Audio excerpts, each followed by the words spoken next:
Yung sunod Dito tayo kay Kaufman. Putang ina. Natatawa lang ako mag-isip. Dito tayo kay Kaufman, mga kababayan. Sino ba to si Kaufman? Si Kaufman po, hindi po siya ubo No. Kaufman po ang apelyido niya. Hindi po siya umubo na tao. Ubong tao, hindi po. Kaufman po ang apelyido niya. Isa po siyang legal counsel ni Digong. No, na handa daw humarap kay PBBM para sa kaso kay Digong at mapauwi si Digong sa Pilipinas. Ito po, mga kababayan. May ads lang.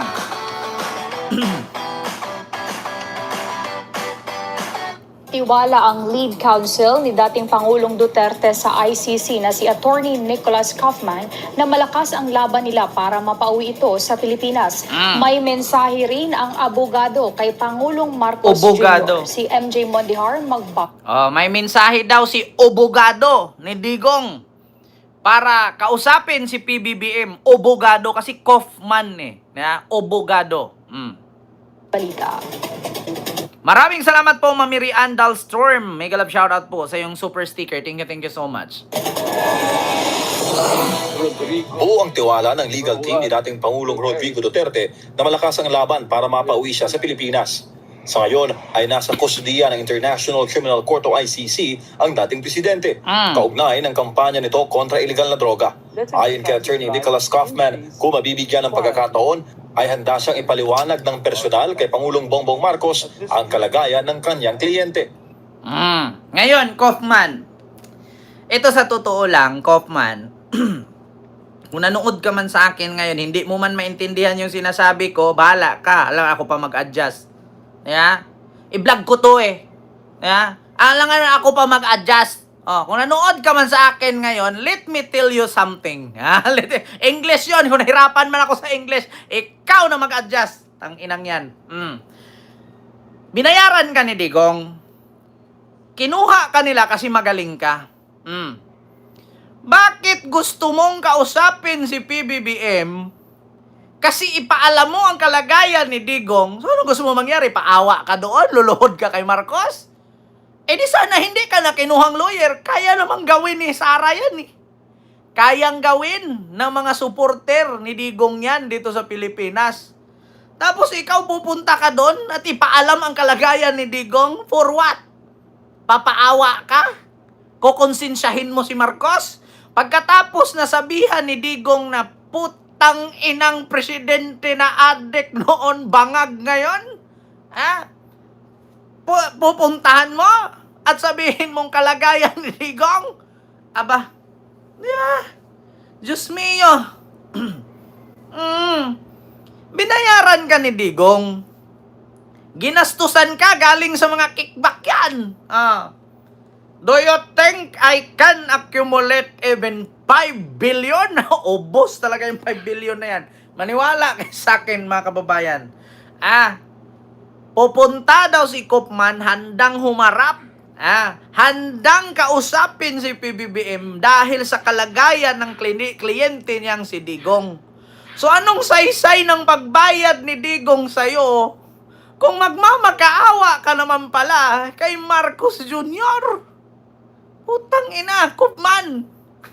Umatras ka na. Itigil mo na, bitawan mo na yun. Alam mo ba, Kaufman? Ito sa mga DDS na nanonood sa akin ngayon, huwag kayong magalit. Ako, concern lang ako kay Digong. Galit ako sa ginawa ni Digong, pero personal life niya, hindi ako galit. Naaawa ako sa kanya kasi personal life, matanda na yan. Tatanda din tayo. Paano kung darating sa buhay natin, ganyan tayo, hindi rin maganda. Nagalit lang ako sa kanya sa ginawa niya sa Pilipinas. Kasi kung ang ginawa niya ay pamilya lang niya, ginanyan niya, okay lang kasi pamilya lang naman sila. Isang bayan ng Pilipino kasi ang nabudol niya. Kaya nagalit po ako. Bilang concerned citizen, bilang isang vlogger, karapatan ko po sigurong magsalita. Kaya ito po ay freedom of speech. Sa totoo lang, kayo mga DDS na nanood sa akin ngayon, hindi nyo rin ba yan napansin? Palibasa kasi ang bububo nyo Hindi nyo ba napansin? Si Kaufman, pinipirahan lang ng pinipirahan si Digong. Hindi nyo ito napansin? Bakit si Kaufman makikiusap kay PBBM para ipaalam ni Koopman kay PBBM yung kalagayan ni Digong. Nakikita din naman ni PBBM kung anong kalagayan niyan. Kasi araw-araw naman si Sara nandyan. Yeah. So ano yun? Luluhod ka doon? Tapos sabihin mo, Marcos Jr., praise the Lord, hallelujah. Protect the Philippines. Di ba? Mga DDS ko ako sa inyo kausapin nyo si Sara.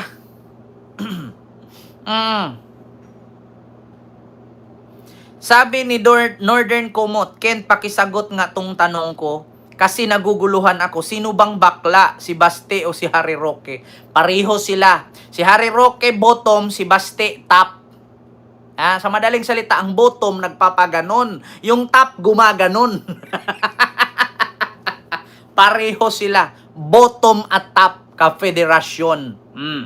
Ngayon mga kababayan, yon, narinig ninyo? Handa daw si Kaufman na abogado ni Digong na harapin at kausapin si PBBM para ipaalam ang kalagayan ni Digong na isang utot na lang at butot balat na pag umubo, hindi na makahinga. Between 1 to 10? Yes. I would say 100 if President Marcos would invite me to Manila. I'd sit down with him and I'd explain to him that nothing will happen if he allows my clan to go back to Davao. Naniniwala rin si Attorney Kaufman. Diba? 100% daw. Kung papupuntahin siya ni PBBM sa Manila at umupo sa Malacanang at kausapin niya si PBBM na papauwi si Digong sa Davao, wag mo nang pauwiin yan dito, Kaufman, utang na loob. Pagkatapos mong pirahan, pauwiin mo. Di ba abogado ka? Walang kinalaman ang power ni Marcos sa power ng ICC. Bakit? Si Digong po ang may kasalanan. Gusto kong i-explain sa inyo mga kababayan. Ganito po yan. Back to the previous na pangyayari. Pero dalian natin. I-summarize lang natin. Ganito po yan. 2016, tumakbo si Digong pagka-presidente. 2017, gumawa siya ng hakbang na war on drugs, maraming patay. Kinasuhan ni Trillanes 2017, 2018, pinoprocess. 2019, tinanggal niya ang ICC pagiging miyembro or ang Pilipinas pagiging miyembro ng ICC. 2019. So 2020, ayun na nga, dahan-dahan na siya gumawa ng kababalaghan. 2021, ayun na, nag-pandemic na nga, sunod-sunod na. 2022, bumaba na siya, presidente na si Marcos. Ngayon, pagka 2023, 24, 25, hinuli siya ng ICC, kinulong siya sa ICC. Ngayon mga kababayan, ang laging sinisigaw ng mga senador ng mga kampo ni Digong na wala daw jurisdiction ang ICC, wala daw jurisdiction ang ICC na hulihin si Digong. Pero ayon naman sa tagapagsalita ng ICC na ang ICC po, kapag nag-file ka ng kaso doon, kahit tinanggal mo na ang isang bansa, pagiging miyembro, tuloy-tuloy pa rin yun. Kasi tandaan ninyo, tinanggal ni Duterte ang ICC sa Pilipinas. Pero hindi tinanggal ni Duterte ang Interpol sa Pilipinas. Example ko sa inyo mga DDS na nanonood sa akin ngayon. Hindi naman kayo bobo, siguro maintindihan nyo ito. Katulad niyan, halimbawa ako si Ken, namugbog ako sa barangay. Namugbog ako sa barangay, pinabarangay ako. Hindi kinaya nung pamilyang binugbog ko, pinapapulis ako. Hindi kinaya ng pamilyang binugbog ko, kinasuhan ako. Nahatulan akong guilty, hinuli ako ng pulis. Kinulong. Hinuli ng pulis, kinulong. Binayaran ko ang barangay, binayaran ko ang abogado, pero yung pulis hindi kayang bayaran, kulong pa rin ako. Ganyan ang sitwasyon ni Digong. Diba? Una, okay lang kung sa Pilipinas nangyari yan. Ang problema, sa ibang bansa siya kinulong. Nung kinulong siya sa ibang bansa, wala nang karapatan ang ICC na ibalik pa si Digong dito. Bakit? Kasi pinutol ni Digong ang ugnayan ng ICC at ng Pilipinas. Hinuli siya ng Interpol. Ibig sabihin ng Interpol, yan po yung pulis pangkalawakan, pang buong mundo. Ngayon ang Interpol, dinala siya dun sa Dahig. Pagdating niya sa Dahig, kinulong na siya. Ngayon, paano siya ibalik ni Kaufman at ng ICC sa Pilipinas kung mismong si Digong ang nagputol ng ugnayan ng ICC at ng Pilipinas. Kasalanan po ni Digong yan. Bakit? Siya po ang may kasalanan yan. Tinanggal niya ang Pilipinas sa pagiging miyembro ng ICC. So wala na ngayong karapatan ng ICC na ipalit siya sa Pilipinas kasi pinutol nga niya. Ngayon, sino bang sisihin natin? Si Marcos?